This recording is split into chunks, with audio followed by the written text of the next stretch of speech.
Bangladesh cricket team test series के लिए लाहौर पहुंच गई। मेहमान टीम को सख्त सिक्योरिटी में एयरपोर्ट से होटल पहुंचाया गया। पाकिस्तान और बांग्लादेश के दरमियान 2 टेस्ट मैचेस की सीरीज शेड्यूल। पहला टेस्ट 21 अगस्त से रावलपिंडी, दूसरा 30 अगस्त से कराची में खेला जाएगा। बांग्लादेशी क्रिकेट टीम का कल कजाफी स्टेडियम में पहला ट्रेनिंग सेशन होगा। मेहमान टीम 17 अगस्त को इस्लामाबाद रवाना होगी।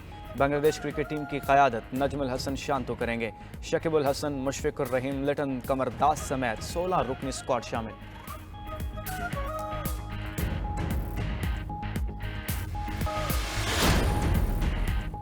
फैज़ हमीद ने आर्मी चीफ बनने के लिए आखिर तक कोशिशें जारी रखीं। वज़ीर दिफा ख्वाजा आसिफ कहते हैं जनरल बाजवा मजीद तोसी या फैज़ हमीद के बतौर आर्मी चीफ तकर्री चाहते थे। आखिर में उन्होंने हमारी हुकूमत को मुख्तलिफ ऑप्शन भी दिए कि अगर जनरल फैज़ को आर्मी चीफ नहीं बनाते तो फलाह को बना दें, मगर मौजूदा आर्मी चीफ आसिम मुनीर को ना लगाएं। जनरल रिटायर्ड बाजवा और फैज़ हमीद का आपस में ज़ाती ताल्लुक भी बहुत गहरा था। दोनों के ससुर भी आपस में करीबी ताल्लुक रखते थे। फैज़ हमीद रिटायरमेंट के बाद भी कई वाक़यात में मुलव्विस रहे। उन्होंने इन वाक़यात के लिए लॉजिस्टिक सपोर्ट फराहम की, टारगेट तय किए और सिफारिश का तजुर्बा फराहम किया।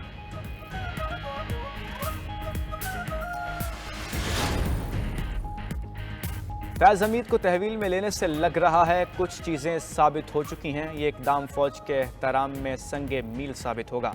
वज़ीर-ए-आज़म के मुशीर बराए सियासी अमूर राना सनाउल्लाह का रद्द अमल, कहा ऐसे नहीं है, फैज़ हमीद को सिर्फ इंक्वायरी के लिए तहवील में लिया गया होगा। कुछ चीज़ें साबित हो चुकी होंगी। फैज़ाबाद धरने में लोगों को मैनेज करके बिठाया गया था। धरने से उठाने में फैज़ हमीद का किरदार था। वज़ीर इत्तलाआत अता तारर ने कहा एक सियासी जमात फैज़ हमीद के साथ अपना ताल्लुक ज़ाहिर करती रही है। जवेद लतीफ़ बोले बांग्लादेश तर्ज का इंतशार बर्पा करने की मनसूबाबंदी की जा रही थी। फैज़ हमीद आज तक राब्ते में थे। मुल्क में जो कुछ हो रहा है फैज़ हमीद उसके मास्टरमाइंड थे। रहनुमा पीपल्स पार्टी कमर ज़मान कार ने कहा फैज़ हमीद के खिलाफ कोर्ट मार्शल शुरू किया है तो कोई सख्त जुर्म होगा।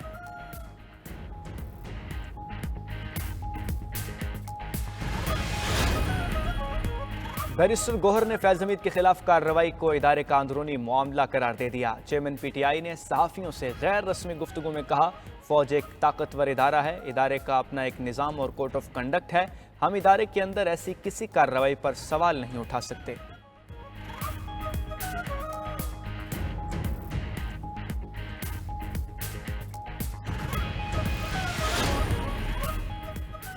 टॉप सिटी केस उठेगा तो और भी कई नाम सामने आएंगे। आज के बाद बानी चेयरमैन और PTI लेट जाएगी। आने वाले दिनों में बड़े बुत गिरेंगे, कई बुर्ज उलट जाएंगे।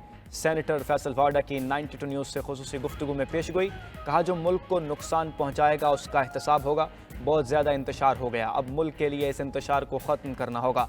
9 मई का एहतसाब होगा, जो मुलव्विस हुआ उन्हें सज़ाएँ मिलेंगी। फैज़ हमीद PTI के लिए एक मास्टरमाइंड थे, सब सामने आ जाएगा। मुल्क में एहतसाब का अमल नजर आएगा, अब सबका एहतसाब होगा। सियासतदानों समेत चोरियां बचाने वाले सब लोगों की बारी है। मामला बहुत दूर तक जाएगा, बात सिर्फ करप्शन तक नहीं रहेगी। आने वाले दिनों में सब अच्छे बच्चे बन जाएंगे। PTI पहली फहरिस्त में होगी। 1971 में हमें तकसीम किया गया, तकसीम करने के बाद पड़ोस की जंग में धकेला गया। बदकिस्मती से हम किसी और की जंग में पड़ने का अंदाज़ा नहीं लगा सके। सदर मुमलिकत आसिफ अली जरदारी का अक़लियतों के कौमी दिन से मुतालिक तकरीब से खिताब, बोले सानिया मशरक़ी पाकिस्तान के बाद जो कुछ हुआ उसके आइनी गवाह हैं। माजी में किसी और की जंग का हिस्सा रहे जिसका नुकसान हुआ। कायदे आज़म ने भारत में अक़लियतों का मुस्तक़बिल देख लिया था। मोदी के देश में अक़लियतें गैर महफूज हैं। सदर आसिफ अली जरदारी ने तकरीर के आखिर में पाकिस्तान खप्पे का नारा लगाया।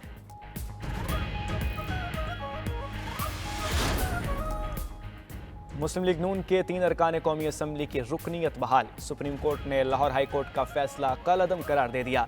3 नून लीगी अरकान कौमी असम्बली की दोबारा गिनती की दरख्वास्तें मंजूर। NA 79, NA 81 और NA 154 पर आज़ाद उम्मीदवारों की कामयाबी का फैसला कलअदम। नून लीगी अरकान कौमी असम्बली असर क़य्यूम नाहरा, अब्दुर्रहमान कांजू और जुल्फ़िकार अहमद की रुकनीत बहाल। अदालत ने वोटों की दोबारा गिनती में नून लीगी उम्मीदवारों की कामयाबी का इलेक्शन कमीशन का फैसला बरकरार रखा। NA 154 पर फराज नून, NA 81 पर बिलाल एजाज और NA 79 पर एहसान विर्क कामयाब करार पाए थे।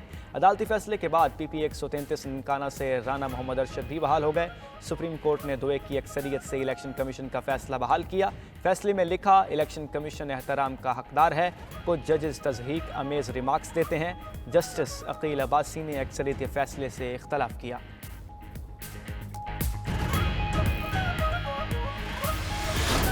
हम समझते हैं सुप्रीम कोर्ट का जो फैसला आया है उससे हमें बड़ी मायूसी हुई है, उससे इंसाफ का कत्ल हुआ है। हमारे 4 सीटें एक स्ट्रोक के साथ किसी और पार्टी को देने की कोशिश की गई है। सुप्रीम कोर्ट में इंसाफ का कत्ल हुआ। नून लीग एमएनएस की बहाली का फैसला दुरुस्त नहीं। अब हमारी सीटें दोबारा गिनती की आड़ में छीनी जा रही हैं।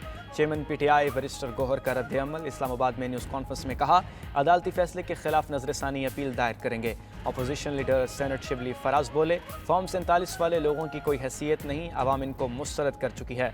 अपोजिशन लीडर उमर अयूब बोले, मर्जी के फैसलों के लिए हुकूमत अदलिया को दबा रही है। पंजाब की आवाम महंगाई की वजह से खुदकशियों पर मजबूर हैं। सिंध में करप्ट तरीन हुकूमत कायम है। आखिर ये कब तक धौंस धांधली से हुकूमत चलाएंगे? अली मोहम्मद खान ने मैंडेट वापस ना करने पर असम्बली में तहरीक आदम एतमाद लाने की धमकी दे दी।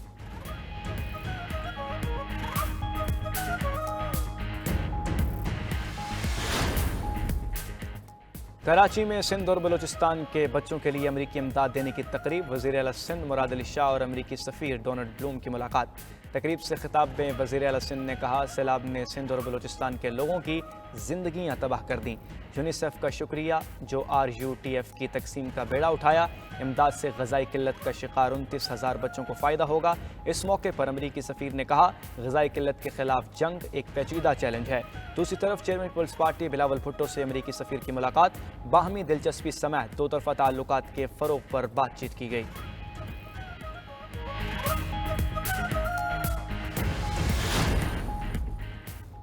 सदर मुमलिकत आसिफ अली जरदारी की अटक में लेफ्टिनेंट उज़ैर महमूद मलिक शहीद के घर आमद। शहीद के वर्सा से इजहार ताज़ियत किया और शहीद के बुलंद दर्जात के लिए दुआ की। सदर मुमलिकत ने लेफ्टिनेंट उज़ैर महमूद मलिक को मुल्क की दिफा के लिए जान का नजराना पेश करने पर खराज अकीदत पेश किया। कहा, उज़ैर शहीद ने खारजी दहशतगर्दों का मुकाबला करते हुए जाम शहादत नोश किया। पूरी कौम को अपने बहादुर शहदा पर फ़ख्र है। ये मिसाल कुर्बानियाँ कौम को जिला बख्शती हैं। वज़ीर आला पंजाब का आज अरशद नदीम के गांव जाने का इम्कान। मरीम नवाज गोल्ड मेडलिस्ट अरशद नदीम को इनामी चेक देंगी। सीनियर सूबाई वज़ीर मरीम औरंगज़ेब भी उनके साथ मियां चनू जाएंगी। मरीम नवाज ने अरशद नदीम के लिए 10 करोड़ रुपए का इनाम का ऐलान किया था।